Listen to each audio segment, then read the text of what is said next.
ప్రభునందు ప్రియమైనటువంటి దేవుని పిల్లలకు ప్రభువైన యేసుక్రీస్తు వారి నామములో వందనాలు శుభాలు తెలియపరుస్తున్నాం. పిల్లరా, మరి గడిచిన దినమంతా కూడా ప్రభు తన కృపా వాత్సల్యములు భద్రపరుచుకుని క్షేమమును ఆరోగ్యమును ఆయుష్ను అనుగ్రహించి ఈ నూతన దినాన్ని ప్రభు మనకు అనుగ్రహించారండి. 2026 సంవత్సరం 1వ నెల 29వ దినాన్ని ప్రభు మనకు అనుగ్రహించి మరి ఈరోజు దేవుని వాక్యం, నా కుమారుడా నీ హృదయమును నాకిమ్ము, నా మార్గములో నీ కన్నులకు ఇంపుగా ఉండనిమ్ము.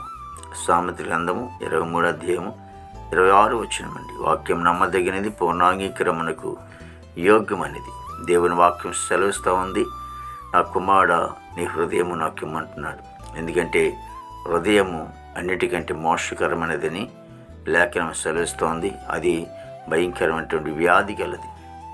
హృదయములో కక్షలు, వివాదాలు, అల్లరితో కూడిన ఆటపాటలు, స్వార్థం, అహంకారం, ద్వేషం ఇవన్నీ కూడా హృదయములో ఇముడి ఉంటూ ఉన్నాయి. కాబట్టి అనేకమైనటువంటి చెడు హృదయంలో ఉంది. కాబట్టి ఆ హృదయాన్ని శుద్ధి చేయాలంటే, మరి శుద్ధీకరణ చేయాలంటే మరి యేసు ప్రభువారు అంటున్నారు, నా కుమారుడు నీ హృదయమును నాకిమ్మని. మరి ప్రభువుకి అంకితం చేస్తే, ప్రభుకి ఇస్తే నీ హృదయాన్ని ప్రభు శుద్ధి చేస్తాడు, సిలువ రక్తంలో కడుగుతారు. నీ హృదయము మరి పరిశుద్ధపరచబడుతుంది. అంతేకాదు అక్కడ అన్నాడు, నా మార్గములు నీ కనులకు ఇంపుగా ఉండనమంటున్నాడు. కాబట్టి దేవాది దేవుడు ఆయనే మార్గమైనటువంటి దేవుడు. ఆయన మార్గములు నీ కనులకు ఇంపుగా ఉండాలంటండి. కాబట్టి ఆయన మార్గము సత్యము జీవమైనటువంటి దేవాది దేవుడు మార్గము ఇంపుగా, ఇంకా యేసే మార్గము తెలుసుకోక ఇంకెంతోమంది ఉంటూ ఉన్నారు. కాబట్టి రండి యేసు ప్రభు దగ్గరికి వచ్చి మరి ఆయన మార్గము సత్యము జీవం నిత్యజీవం కావాలంటే, నిత్యజీవం చేరాలంటే ఆయన మార్గము. కాబట్టి ఆయన దగ్గరకు రండి, మీ హృదయాలు కడుక్కోండి, ఆ దేవుడు యేసుక్రీస్తు ప్రభువారిని నమ్మి మరి బాప్తిజం తీసుకోండి. మరి దేవాది దేవుని ఆ సన్నిధిలో ఆ నిత్యజీవంలో చేరటానికి, రక్షణ పొందుకోవటానికి ఇదే అవకాశం. రేపేమి సంభవించునో తెలియదు.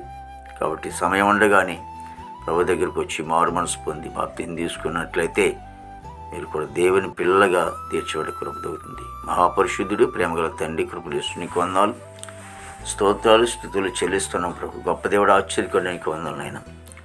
దేవ, ప్రతి కుటుంబాన్ని కూడా మీరు ఆశించి దీవించండి. భారతదేశాన్ని మీరు ఆశించి దీవించండి. నాయకులు, అధికారులు మంచి వంతరం పండి, ఆర్మీ బృందానికి అంతటి కూడా మంచి వంతరం పండి, సరిహద్దుల సైనికి మంచి వంతరం పండి, యవన బిడ్డలందరినీ కూడా రక్షించుకుని ప్రభు, చెడు వాసన నుంచి దూరపరిచి తండ్రి, నీతి మార్గం నడిపించుకొని, ఉద్యోగస్తులందరూ కూడా మంచి ఆరుగులతో నింపండి తండ్రి. వారు చేస్తున్న ఉద్యోగాలు మీ హస్తం తోడుగా ఉంచి రాకపోకలతో సహాయించండి ప్రభు. దేవా, చదువుకునే బిడ్డలు కూడా మంచి జ్ఞానం ఇచ్చి నడిపించండి ప్రభు. దేవా, ఇగో తండ్రి ప్రభు, మరి నాన్న పనికిళ్ళే బిడ్డలు కూడా మంచి వంతు నింపండి ప్రభా. మా దేశ పాడి పని మీరు ఆశించి దీవించండి ప్రభా. హాస్పిటల్ రోజు స్వస్థపరిచి, జైల్లో ఉన్న బిడ్డలు విడుదల చేయండి. కోర్టు గొడవలు, కేసు గొడవలను కూడా కొట్టివేసి రక్షణ లేని వారికి రక్షణ, మారు మనసు లేని వారికి మారుమని దయచేయండి ప్రభా. వివాహం లేని బిడ్డలకి వివాహం దయచేయండి తండ్రి. గృహం లేని వారికి గృహం దయచేయండి. గర్భఫలం లేని వారికి గర్భం దయచేయండి. గర్భిణీశీలకి సుఖమైన డెలివరీ దయచేయండి. తల్లి బిడ్డ క్షేమం దయచేయమని ప్రార్థనకి స్తోత్రాలు. ప్రతి సేవకులను బిడ్డలు, సంఘం, పరిచయంతను కూడా మీరు ఆశించి దీవించమని ప్రార్థనకి స్తోత్రాలు ప్రభువా. ఈ దినమంతా కూడా ప్రభువా నీ విశేషమైన కృపతో ప్రభా నింపి నీ నామానికి మాత్రం మహిమ తీర్చుకొస్తున్నాను. యేసుక్రీస్తు వారి దివ్యమైన నామములో అడుగుచున్నాం తండ్రి. ఆమేన్, ఆమేన్, ఆమేన్.